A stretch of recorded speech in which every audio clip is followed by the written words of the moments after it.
We used to be a country.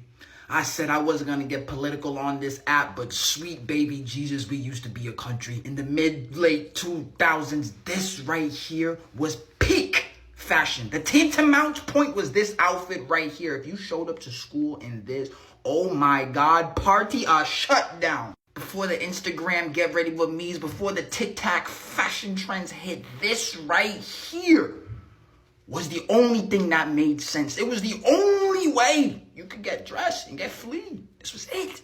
I'm realizing that some of y'all youngins just don't understand this at all. So here, I am here to break it down for y'all. I'm here to break this down for y'all. Start from the top down, right? On your mata, you have to have it 59.50. Back in the day, there was like Sephir. Nowadays, it's like 7 hats. I don't know. 59.50, the only valid hat brand. I don't want to hear it. And more importantly, you had to do the fitted cap. It had to have the patch on the side. It had to be an anniversary or World Series patch. The bigger the patch, the flyer the hat. Not all fitted caps are created equal, right?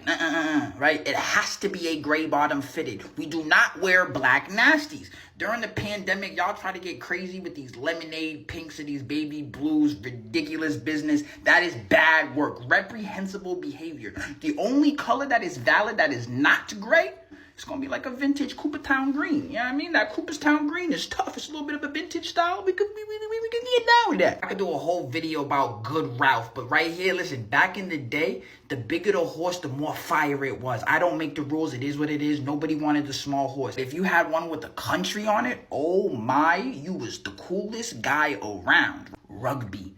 Good rugbies, all right? Rugbies was the hottest thing out. Long sleeves, forget about it. And to complement your fit, there was only one jean you wearing. True Religion had a strangled chokehold on us, all right? Listen, it was Billy Super Tees. It was Ricky Super Tees. If you didn't have the flap on your pant, you was a goofy. You was super goofy. You had to have the flap on your pant. You got super bonus points if you got one of the ones with the crazy embroidery on the back. You knew those were the top shelf, like $500-$600 a pair. They was crazy flea if you had those. More importantly, if your denim didn't have the double stitch on the inside of the leg, they was not valid. You could have Truies without a flap, and without the double stitch, people would clown you. You had to have the flap, and you had to have the stitch on the inside of the leg. I don't make the rules. Hey, yo, if you had a designer belt sagging, oh my, you were Himothy. True Religion's being so big and like wide at the bottom, especially like the boot cut ones, you had to have some sort of Jordan foam posit, right? And these was the top picks, right? Foam posits absolutely doing numbers with True Religions. Jordan 5s right here, you would fold it, cuff it right there at the lace lock.